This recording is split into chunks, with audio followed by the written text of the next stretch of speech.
Level 1. Floor Porter. You step onto the wet cafe floor before sunrise with the yellow mop bucket. Chairs stacked above the tables leave narrow lanes for the first pass. You push the mop through dirty gray water beside the front counter. The rubber floor squeegee waits in your grip for the slick corner. You drag the rubber floor squeegee across the wet cafe floor before sunrise. At the chair line, you pause and check every streak left behind. You understand that clean tile becomes the first service of the day. Behind the espresso bar, you rinse coffee grit from the mop threads. The stained clipboard hangs close enough for your shoulder to brush. You read the closing checklist clipped to the stained clipboard. You mark the missed counter wipe with the pencil tied to the clip. At the dish pit beside overflowing bus tubs, you lower your arms into warm water. Milk-stained pitchers knock against plates under the dish pit faucet. You scrub the milk-stained pitchers until the metal rims stop feeling slick. Beside the rinse sink, you stack clean pitchers for hands you still envy. You lift a bus tub from the dish pit beside overflowing bus tubs. The dish pit gives you no applause, only weight against your forearms. You carry the bus tub toward the back shelf with both elbows tight. At the storage corner, you face paper towels, sanitizer, and milk crates stacked higher than you. You pull the sanitizer spray bottle from the storage corner shelf.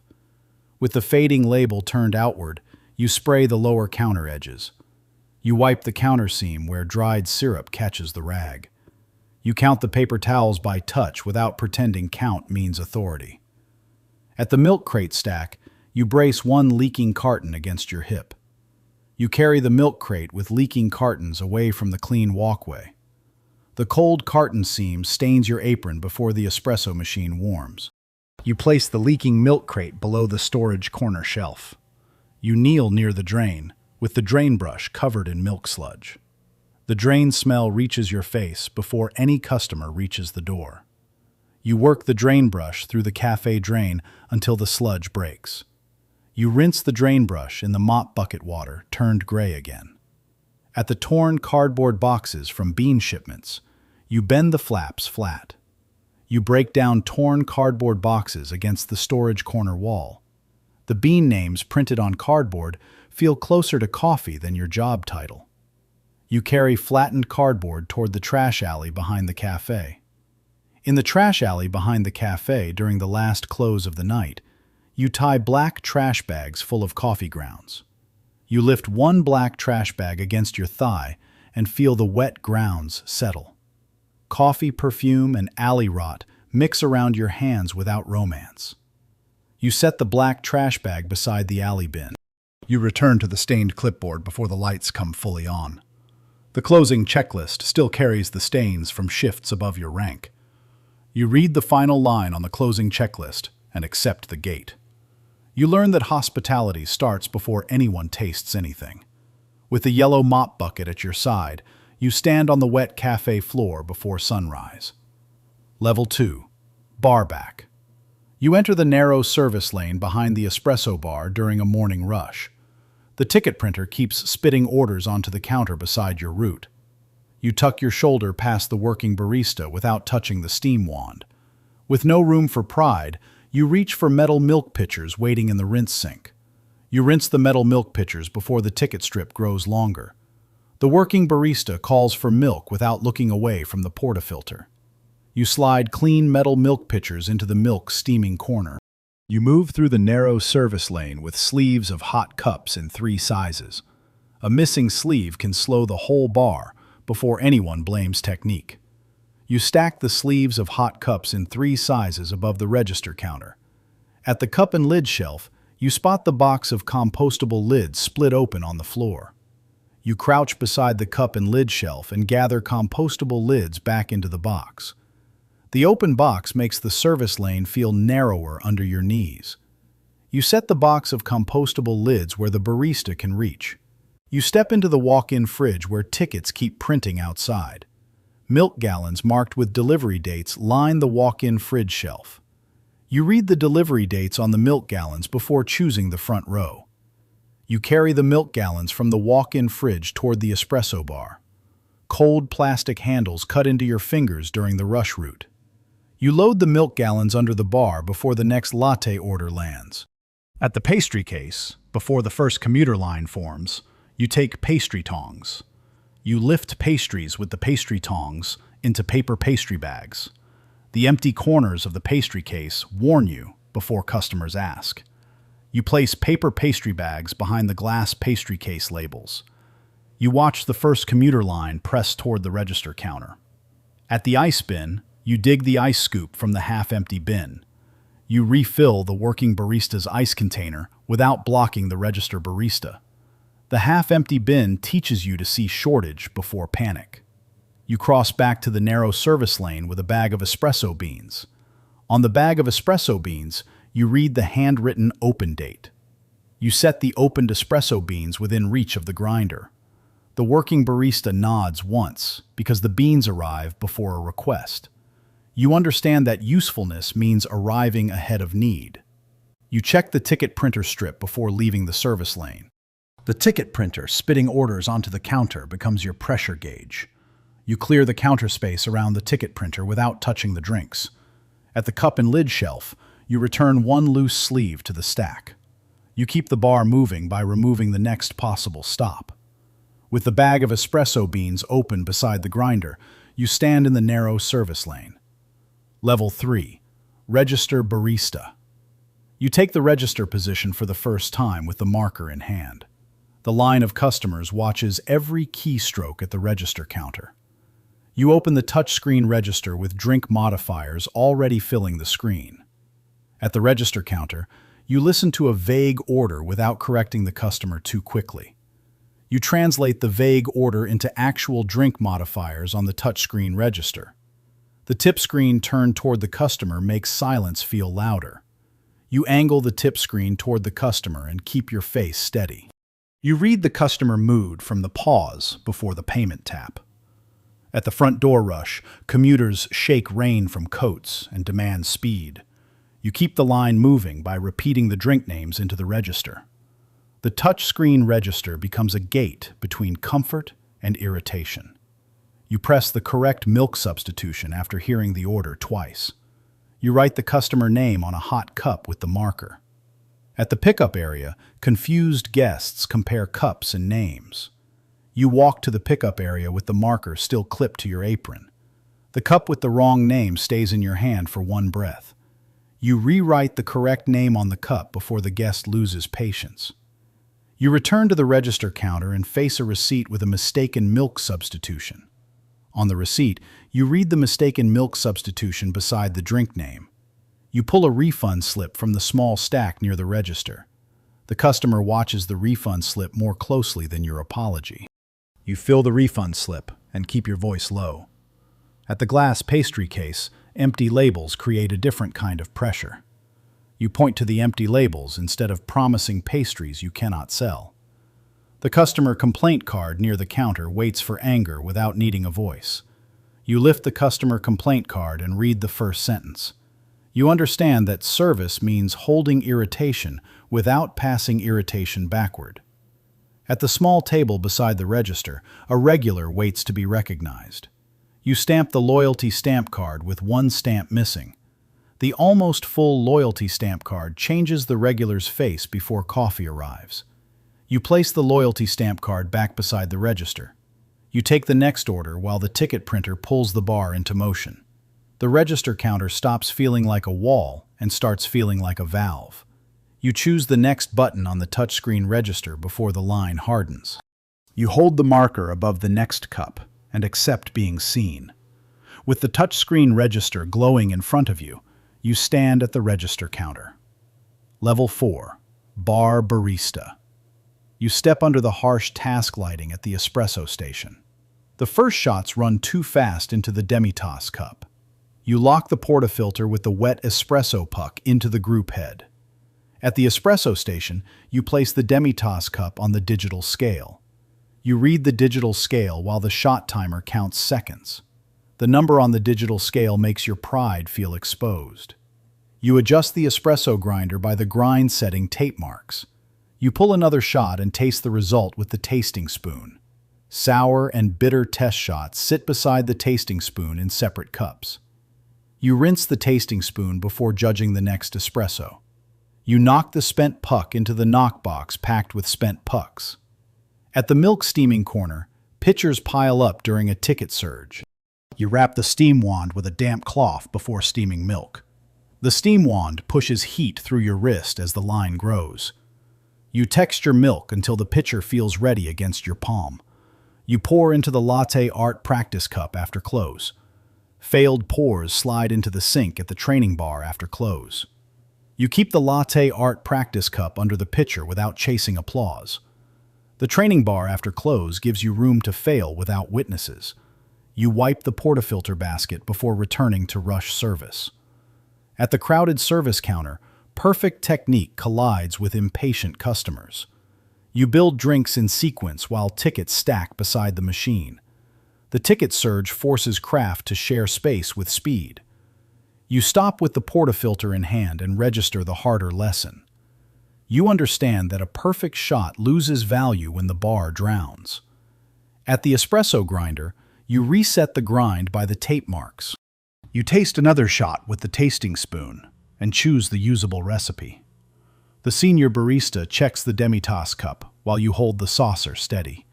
You keep the bar moving instead of defending your ego. You clean the steam wand after the milk rush eases.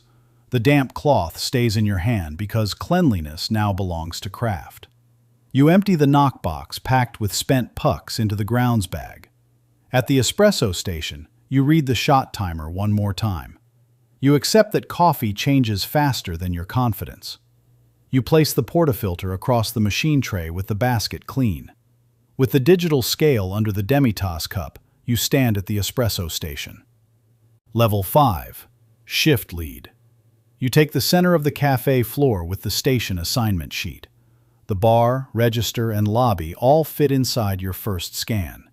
You mark the station assignment sheet before the rush reaches the door. At the center of the cafe floor, you assign the register barista to the counter.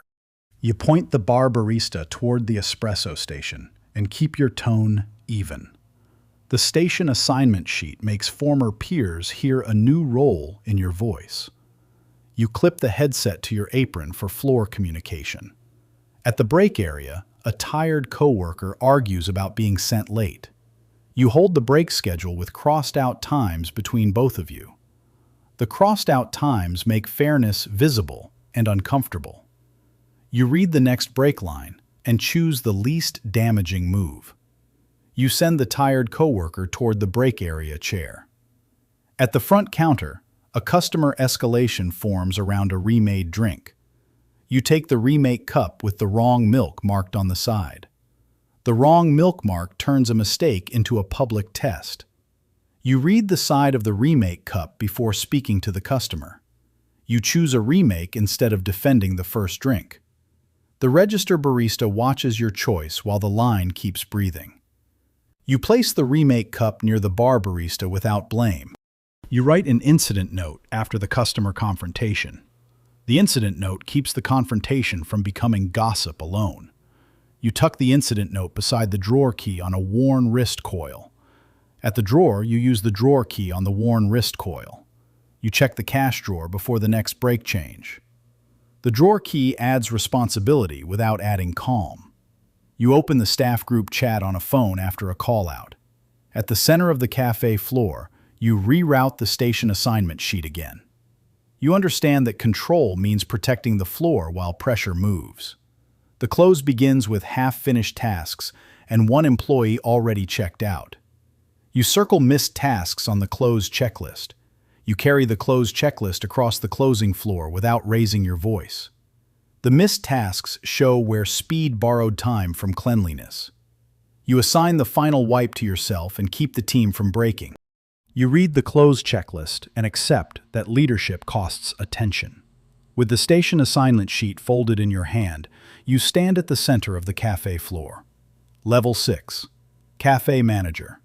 You sit at the tiny manager desk in the back beside invoices and staff files. The weekly schedule covered in availability notes fills the desk edge. You read the availability notes before moving anyone into a morning shift. At the tiny manager desk, you build the weekly schedule around gaps. You compare the payroll report with overtime highlighted against the weekly schedule. The highlighted overtime makes care and cost share one page. You mark a shorter shift and feel the team behind the number. You place the payroll report beside the staff files for the meeting. At the interview table, a hopeful applicant asks about hours and pay. You keep the weekly schedule open while answering the hopeful applicant. The hopeful applicant watches the empty shifts more than your promises. You offer the real hours from the weekly schedule. You leave the interview table with the applicant notes inside the staff file. After close, you stand in the empty cafe with the inventory count sheet. You count milk on the inventory count sheet without trusting memory. The waste log with unsold croissants sits beside the register counter. You tally unsold croissants on the waste log after the pastry case empties. You read the vendor invoice for milk and pastries under the backlight. The vendor invoice turns every spoiled carton into a business injury. You place the vendor invoice beside the inventory count sheet. You compare the waste log against the order plan for the next morning. At the equipment room, a broken fridge threatens the week's inventory. You hold the repair quote for an espresso machine part beside the broken fridge. The repair quote makes broken equipment larger than inconvenience. You call the vendor from the equipment room with the quote in hand. You return to the tiny manager desk with the cash deposit bag. The bank receipt stays tucked inside the cash deposit bag. You read the bank receipt before locking the cash deposit bag away. You print the negative online review for a meeting. At the tiny manager desk, you underline the service complaint without blaming the bar. You understand that numbers without care become punishment. You also understand that care without numbers becomes collapse. The staff files sit close enough to remind you who carries each decision. You close the weekly schedule after the last availability note. With the inventory count sheet on the clipboard, you stand in the empty cafe after close. Level 7. Opening Operator. You enter the unfinished cafe shell with the floor plan in hand. Blue painter's tape marks equipment positions across the future bar path. You follow the bar flow arrows on the floor plan across bare concrete. At the unfinished cafe shell, you test the future bar with empty steps. You stop at the taped espresso position and feel the first flaw. The beautiful counter on paper makes a narrow turn under your shoes. You move the blue painter's tape away from the pinched corner. You mark the floor plan with new bar flow arrows. At the construction site counter, plumbers, electricians, and coffee techs overlap. You hold the contractor punch list with delays circled. The circled delays threaten the opening before the neighborhood sees coffee. You point the coffee tech toward the espresso machine still wrapped in protective film. You check the protective film for clear access around the machine. The electrician waits while you hold the floor plan against the counter. You choose the bar route before the wall work continues. At the back wall, you tape the launch week checklist within reach. You read the opening budget spreadsheet printed for review. The opening budget spreadsheet turns excitement into a hard gate. You circle the equipment delay on the contractor punch list. You leave the contractor punch list beside the espresso machine still wrapped in protective film. At the mock service rehearsal, new hires move through imaginary rush orders. You carry the training manual with temporary pages clipped in. The temporary pages expose what the system cannot explain yet. You direct the opening team through the taped service lane. You adjust the training manual after the new hires collide near the pickup path. At the vendor delivery map, you read time windows marked beside the route. You pin the vendor delivery map near the back door. The delivery route must serve the cafe before the cafe serves guests. You step into soft opening morning with the launch week checklist. The neighborhood tests the concept in real time at the front counter. You watch the first rush punish every assumption on the floor plan. You rewrite one checklist line after the bar slows. You understand that expansion means translation, not copying. You hold the floor plan against the taped counter and choose the revision. With the launch week checklist taped to the back wall, you stand inside the unfinished cafe shell. Level 8. Roastery Director. You enter the cupping room with silver cupping spoons and a rinse glass. Cupping bowls labeled by origin and lot number line the table. You read the origin and lot number on the first cupping bowl. At the cupping table, you taste coffee from the silver cupping spoon. You place the spoon back into the rinse glass after each bowl. The silent score sheets make flavor feel accountable. You mark the score sheet beside the labeled cupping bowls. You reject one beautiful cup because repetition matters across cafes. At the green coffee storage area, you lift green coffee sample bags. Importer labels cover the green coffee sample bags in tight rows. You read the importer labels before opening the sample bags. You compare the sample tags against the jute sack marked with farm and harvest details. The jute sack brings farms, shipping, and cafe trust into one surface. You test green coffee with the moisture meter. You read the moisture meter before approving the lot for roasting. At the defect tray, broken and discolored beans sit under the table light. You sort broken and discolored beans into the defect tray. The defect tray humbles your old confidence from the espresso bar. You understand that coffee begins long before the portafilter. At the roastery floor, you stand beside the hot drum roaster during a production batch. You read the roast profile graph on the laptop screen. The roast profile graph ties heat to the cafe complaint before anyone argues taste.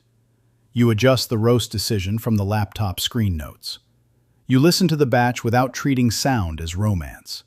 At the quality control desk, cafe complaints meet roast data.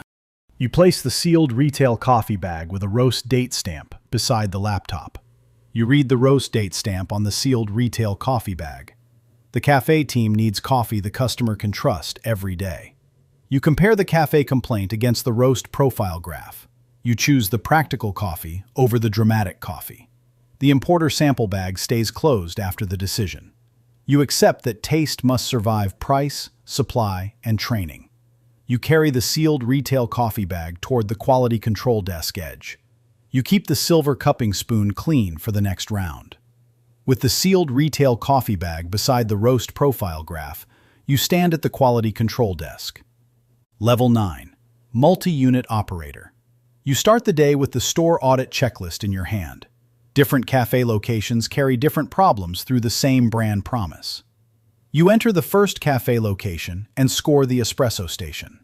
At the next cafe location, you read ticket times on the dashboard. You compare labor, sales, waste, and ticket times by location. The dashboard makes distance feel honest and incomplete. You open the standard recipe binder with laminated drink builds. At the bar, you check one drink build against the laminated recipe.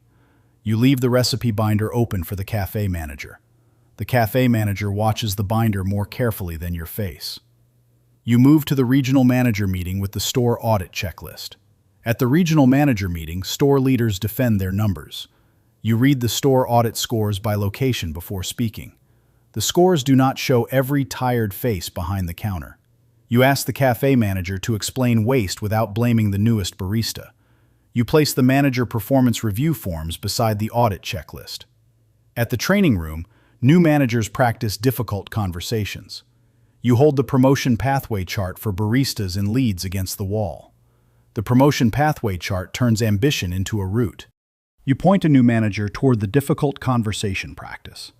You read one manager performance review form after the practice. At a quiet corner, you open the HR complaint file in a sealed folder. You keep the sealed folder closed until the correct meeting begins. The HR complaint file makes culture measurable through harm.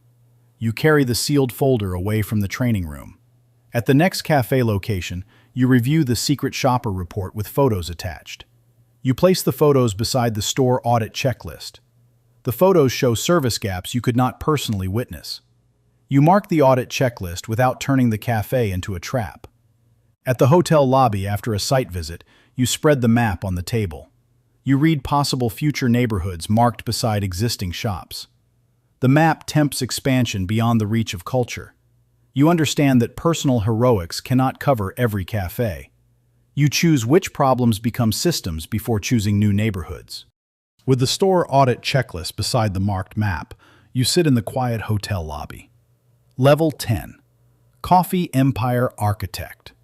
You enter the boardroom with the 10-year growth plan under your arm. Several locations already carry cross marks on the growth plan page. You read each crossed-out location before the expansion proposal begins. At the boardroom table, you place the lease proposal marked financially dangerous. You trace the dangerous lease line with one finger. The profitable expansion proposal becomes smaller beside the marked lease.